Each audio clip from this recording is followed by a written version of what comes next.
미 국세청은 지난해 주별로 제공했던 현금 지원은 과세소득이 아니라며 세금 보고 시 소득으로 포함시키지 말라고 권고했습니다. 미국민들은 신용카드 빚이 급등하고 있음에도 상당수 제로 밸런스 트랜스퍼를 활용하지 못하고 있는 것으로 조사됐습니다.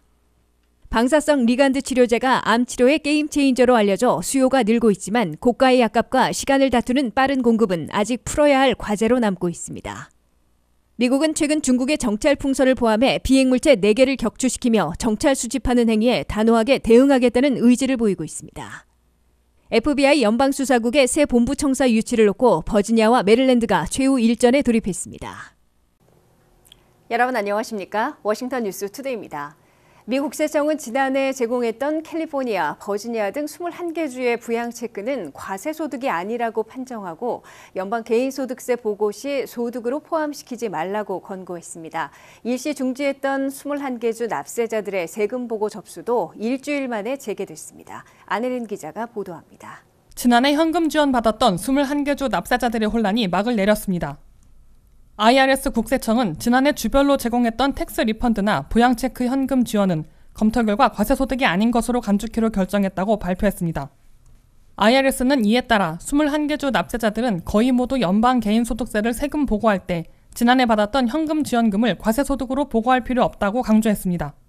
21개 주 가운데 버지니아, 조지아, 사우스캐롤라이나, 매사추세츠 등 4개 주는 주별 세금 보고에서 다른 세금 감면 혜택을 받지 않았을 경우에 부양체크 현금 지원금을 과세소득으로 간주하지 않을 것이라고 설명했습니다.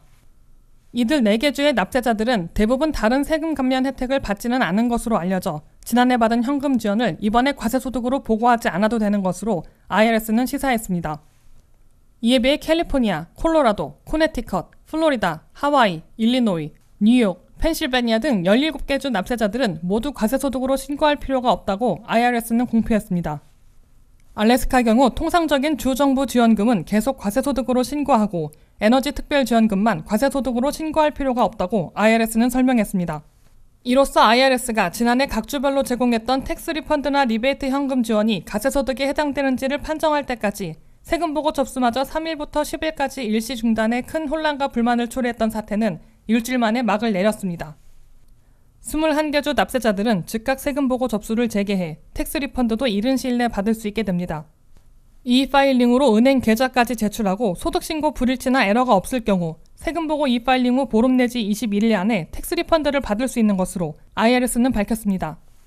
지난해 연방지원금과 경기회복으로 대규모 흑자를 기록했던 주 지역에서는 21개 주나 물가 급등의 어려움을 겪고 있는 주민들에게 부양체크를 제공한 바 있습니다. 버지니아에서는 물가 급등에 따른 생활고를 지원하기 위해 납세자 1인당 250달러, 부부 500달러씩 320만 납세자들에게 제공했습니다. 캘리포니아에선 2,300만 명에게 납세자 1인당 350달러씩, 부부 700달러와 자녀들은 숫자에 상관없이 350달러를 더해 가구당 최대 1,050달러를 지급했습니다. 콜로라도주는 310만 명의 주민들에게 개인 750달러, 부부 1,500달러씩 제공했습니다. 메인주에서는 85만 8천 명의 주민들에게 850달러씩 지급했습니다. 조지아는 개인 250달러, 부부 500달러씩 주민들에게 보냈으며 오레곤주는 원타임 체크로 600달러씩 지급했습니다. WKTV 뉴스 안혜린입니다. 미국민들의 신용카드 사용 빚이 사상 최대치로 급등하고 있음에도 37%나 제로 밸런스 트랜스퍼를 몰라 활용하지 못하고 있는 것으로 조사됐습니다. 제로 밸런스 트랜스퍼 등을 활용하지 못할 경우 20% 안팎의 이자율이 적용돼 사용액보다 더 많은 이자를 물고 있는 것으로 나타났습니다. 장서율 기자가 보도합니다. 물가 급등으로 실질 소득이 줄어들자 미국민들의 신용카드 사용 빚이 사상 최고치로 급등하고 있습니다. 이자 부담을 덜 수 있는 가장 흔한 제로 밸런스 트랜스퍼를 잘 몰라 활용하지 못하고 있는 비율이 37%나 된다는 설문조사 결과가 나왔습니다. 미국민들의 신용카드 사용액은 올 1월 말 현재 9,435억 달러로 신기록을 또 갈아치울 것으로 연방준비제도 이사회가 집계하고 있다고 CNBC가 13일 보도했습니다. 이는 1년 전인 2022년 1월에 8,088억 달러에 비해 1,347억 달러, 17.7%나 급증한 것입니다. 지난 연말인 12월 현재는 9,306억 달러로 1년 만에 18.5%나 급증한 바 있는데 새해 들어서도 계속 늘어나고 있음을 보여주고 있습니다. 가구당 신용카드 사용액은 5,805달러로 계산되고 있습니다. 이를 미니멈 페이먼트로 갚는 데는 17년이나 걸리고 평균 이자율이 20% 안팎이기 때문에 지불하는 이자가 8,213달러로 사용 원금보다 많아지게 됩니다. 이 때문에 대다수 전문가들은 신용카드 회사들이 제안하고 있는 0% 밸런스 트랜스퍼를 적극 활용하라고 권고하고 있습니다. 평균 밸런스 5,805달러를 21개월짜리 0% 밸런스 트랜스퍼를 활용하면 한 달에 276달러로 2년이면 다 갚게 된다고 전문가들은 계산하고 있습니다. 그럼에도 미국 내 신용카드 사용자의 37%나 0% 밸런스 트랜스퍼를 카드사가 제한하고 있는지 몰라 활용하지 못하고 있는 것으로 조사됐다고 CNBC는 지적했습니다. 뱅크레이트가 설문조사한 결과 신용카드 사용자들의 37%나 제로 밸런스 트랜스퍼를 제한받고 있는지 인식하고 있지 못하거나 아예 이 시스템을 잘 몰라 이용하지 못하고 있는 것으로 조사됐습니다. 0% 밸런스 트랜스퍼는 3% 정도의 수수료를 내야 하고 다른 계좌의 사용액을 갚을 때 사용해야 하는 등 일부 제한 사항들이 있지만 대략 1년 내지 2년 동안은 0%의 이자율을 적용받아 이자를 물지 않게 됩니다. 그 안에 트랜스퍼한 사용액을 다 갚아야 하며 그렇지 못하면 적용기간 이후에는 대략 23%의 이자율로 올라가게 됩니다. WKTV 뉴스 장서율입니다. 암 치료의 게임 체인저로 알려진 방사성 리간드 치료는 방사선을 사용해 암세포를 파괴하는 표적 치료법인데요. 하지만 반감기, 즉 방사능의 양이 반으로 줄어들 때까지 걸리는 시간이 매우 짧아 제조 후 며칠 안에 환자들에게 전달되어야 효과를 볼 수 있다고 합니다. 방사능의 강도가 떨어지면 효과가 없다는 건데요. 약값도 한 번 투여받는데 45,000달러에서 53,000달러에 달합니다. 이 고가의 약값과 빠른 배송은 아직 풀어야 할 문제로 남고 있습니다. 방사성 리간드 치료법은 암세포를 인지하는 리간드가 혈류를 따라 흐르다가 암세포에 달라붙은 뒤 방사선을 내뿜어 암세포를 사멸시키는 원리입니다. 방사성 리간드는 세포를 손상시키는 방사성 동위원소, 그리고 암세포와 결합하는 표적 리간드로 구성됩니다. 다른 암치료법은 체내 암세포뿐만 아니라 정상세포에도 손상을 주지만 방사성 리간드요법은 건강한 세포의 손상을 줄이면서 암세포를 사멸시키는 치료법입니다. 수많은 암 전문가와 환자들이 기대하는 효과적인 치료법이지만 유통기한이 제조 후 며칠 이내로 매우 짧다는 데 문제가 있습니다. 반감기, 즉 방사능의 양이 반으로 줄어들 때까지 걸리는 시간이 매우 짧아 제조 후 며칠 안에 환자들에게 전달되어야 효과를 볼 수 있는 겁니다. 제약회사 노바티스는 방사성 리간드요법을 이용한 신경 내분비 종양 치료제 루타테라와 전립선 암 치료제 플루빅토를 미 식품의약국의 승인을 받아 생산하고 있습니다. 작년 10월까지 미국에서 신경 내분비계 암 환자 16,000여 명, 전립선 암 환자 4,000여 명이 이들 치료제를 사용해 치료를 받은 것으로 나타났습니다. 이들 치료제들을 쉽게 접할 수 없는 또 다른 이유는 값이 비싸다는 겁니다. 플루빅토의 가격은 1회에 약 42,500달러이며 루타테라는 약 53,200달러로 대부분의 환자들은 4회에서 6회 용량을 필요로 합니다. 노바티스는 작년 한 해 동안 500억 달러 이상의 순 매출을 올린 바 있으며 앞으로 수십억 달러의 판매를 기대하고 있습니다. 하지만 이를 실현하기 위해 노바티스는 원활한 공급망을 통해 신속한 배송이 이루어져야 할 것으로 보입니다. 노바티스는 이탈리아, 스페인, 뉴저지 세 곳에서 치료제를 제조하고 있으며 방사성 리간드요법에 대한 수요가 증가함에 따라 내년에 인디애나주에도 제조시설을 오픈할 예정입니다. 방사성 원자는 반감기가 약 7일에 불과해 그 안에 추가 정제와 농축 과정을 거쳐 제품 포장과 품질 검사에서 배송까지 이루어져야 하기 때문에 신속한 제조와 배송은 아직 풀어야 할 문제로 남고 있습니다. 제빈 빌크 노바티스 방사성 리간드 치료 책임자는 치료제의 접근성과 인식을 개선하기 위해 전 세계 의료 시스템, 정부 그리고 기타 규제기관과 협력하고 있다고 전했습니다. 미국은 일주일 새 중국의 정찰 풍선을 포함해 비행물체 4개를 격추시켜 영공을 침범해 정찰 수집하는 행위에 단호하게 대응하겠다는 의지를 보였습니다. 이에 중국은 미국이 지난 한 해 동안 최소 10개 이상의 정찰 풍선을 띄워보낸 정찰 제국이라고 반박하고 나서 신경전이 가열되고 있습니다. 보도에 한면택 기자입니다. 냉전 시절에나 쓰였던 것으로 알려졌던 정찰 풍선을 격추시킨 사태를 계기로 미국과 중국이 정찰 첩보전은 물론 여론전까지 밀릴 수 없는 한판 대결을 벌이고 있습니다.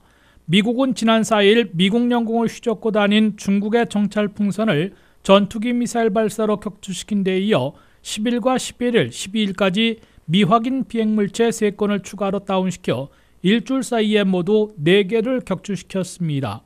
미국은 지난 10일 알래스카 상공에 떠있던 미확인 비행물체를 해상으로 격추시켰습니다. 미 당국은 이 비행물체가 지난 9일 알래스카 상공에서 북극으로 이동하고 있는 것을 포착해 10일 격추시킨 것으로 밝혔습니다. 미 당국은 중국 것인지 정찰용인지 아직 구체적으로 공표하지 않고 있으나 펜타곤 관리는 정찰 풍선은 아니라고 밝혔고 백악관 관리는 자동차 크기라고 말했습니다. 11일에는 알래스카와 캐나다 상공을 오가던 비행물체를 북미 방공사령부가 포착해 캐나다 총리의 격추 명령을 얻어 F-22 최신의 전투기에서 미사일을 발사해 격추시켰습니다. 캐나다 당국은 정찰 풍선보다는 작은 크기로 원통 모양이었다고 밝히고 분명한 캐나다 영공 침범이어서 트루도 총리가 격추 명령을 내린 것이며 미국 전투기가 격추에 성공한 것이라고 설명했습니다.